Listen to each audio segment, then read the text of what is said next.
Why did you choose to make a film on Afghanistan in Kabul, and how has it changed over the years? Well, David had the idea for Kabul at work, and I was planning to go out to Afghanistan last spring. I've made several visits over the last few years, and I was scratching my head looking around for stories, and David asked me to collaborate doing the film side of Kabul at work. And on our first day, we went to film it with the sweetmaker, and it really worked, and we knew that we were onto something. So we carried on over the course of that month in spring of 2009. We filmed with a whole selection of characters, experimenting, people doing different jobs, different ages, different ethnicities, different areas of town, rich people, poor people. And yeah, finally we've finished, so it's very good. I'm very happy with the final product. How difficult was it for you to film in Kabul? Because even though you tried to show these characters at work in as ordinary a setting as possible, I imagine the backdrop was anything but ordinary. Well, it can be a very difficult place to film. It can be extremely anarchic and chaotic. It's a volatile place. Things happen. There's no or little sense of order. I slightly had to resign myself to fate and trust in my assistant producer, Wahid, who never seemed fussed about anything, although I would have been totally lost without him. Was there much violence, though, that took place while you were filming? No, there wasn't much violence. There are more bombs and attacks in Kabul these days, and there, especially over the last few months, there have been quite a few attacks. But really, the Afghans don't bat an eyelid at these attacks. It's just another bang in 30 years of this. Why did you choose to focus on the theme of work in this film? Well, work is something that people all over the world understand. It's what we spend all of our lives doing. In terms of making a documentary, it was great to find a subject which people could feel really comfortable talking about, their expertise. But really it was a way to hear people's greater experiences.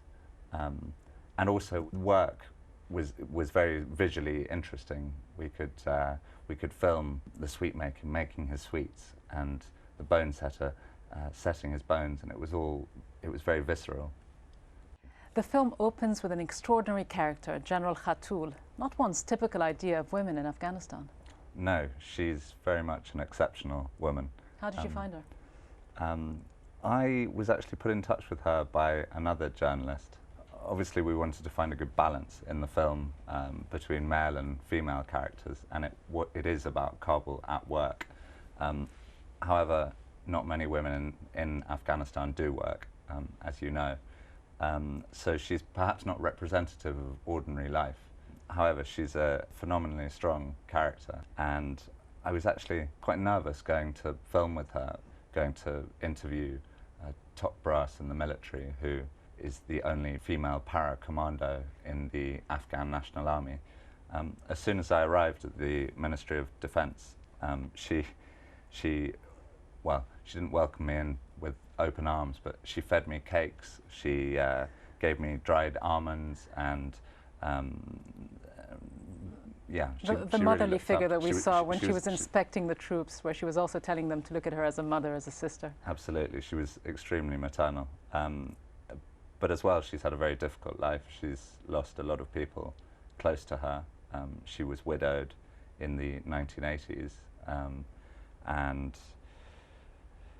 now I think things are getting better for her, but it's not been easy. You found another interesting, intriguing female character, that is Salma, the Taekwondo trainer, also defying stereotypes in Afghanistan. How did you come across her? I came across her because her brother is a journalist, and he emailed me suggesting that I might want to talk to her. She had obviously grown up in Iran, basically. Her family had been forced to flee Afghanistan, I think at the end of the 70s, because her father was a political activist. She came back in 2002, and I think it's very moving the way she talks about her homecoming and re-finding her identity. She was sad and disappointed in many ways. I think she was. She describes a mixture of happiness and sadness. Of course, when she came back in 2002, it may have been 2003, Kabul was completely devastated. I think 90% of buildings in Kabul were destroyed during the civil war, and under the Taliban regime, not much had been redeveloped. So it must have been a pretty grim sight for her. But she's a very brave woman, and she is extremely courageous in her work and what she's doing. How difficult was it for you to film women? It is not easy to film women. Even in today's Afghanistan? Even in today's Afghanistan, it's extremely difficult to film women as a man. I think if I had had a female translator then who was doing all of the talking, including asking the questions, it may have been slightly easier. But most women are very conscious of their modesty and wouldn't like to be seen on television. So the two women that we have in the film, they are not standard. And you had two quite endearing, intriguing characters as well, male this time, the sweet maker, who was almost reminiscing about the times of the Taliban, saying that competition, at least for him, in his sweet making business was less, and so he was doing better on the Taliban. And then you had the bone setter, who Yes. brought in a lot of humor. What were you trying to achieve through their stories? Well, the sweet maker was actually the first character that I filmed with.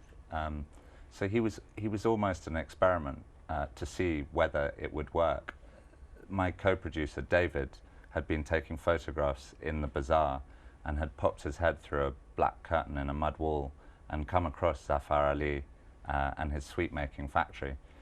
So we went back with a film camera and a translator, and it was like he'd been doing interviews for television all of his life. He was eloquent and opinionated and extremely charming. I suppose he reflects ordinary industry, micro-industry in Kabul. The bone setter obviously provides a service. He's an old man, 95, I think he says he is, although I'm not sure he's entirely sure about that. Though he believes he looks remarkably young for his age. He does think he looks young for his age, but that's not surprising given how far he walks home at the end of each day. He took me walking up that mountain, which is called Television Mountain in Kabul, and his house was right at the top. And I was so out of breath by the time I got there. I couldn't believe he walked it every day. But it was a very euphoric moment, getting to the top of that mountain at dusk and looking back out over Kabul as all the muezzins sounded, and seeing the city sprawled out in front.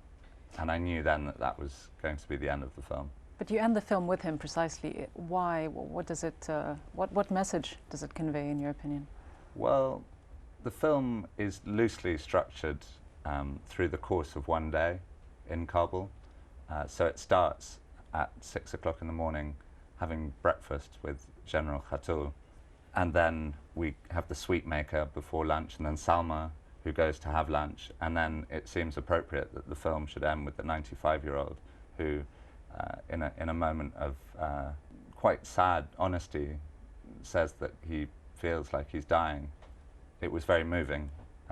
Obviously, I don't speak Farsi, but my assistant producer, Wahid, nodded at me, and I knew that what he'd been saying was moving. So I suppose it's fitting that the film ends, or the doors close, with him. Do you expect to go back and do some more filming in Afghanistan, maybe even revisit some of these characters eventually, maybe 2 years down the road or so? I'm absolutely sure that I will be going back to Afghanistan. It's a very complex place and very gripping, and I think it gets its claws into a lot of people that go there. In fact, the more time that I spend there, the more utterly confusing a place I find it. And in that sense, I am fascinated by the story and what's going on there, and the tremendously complicated backstories as well on the human side. So I'm sure that I will be going back. I don't know when yet.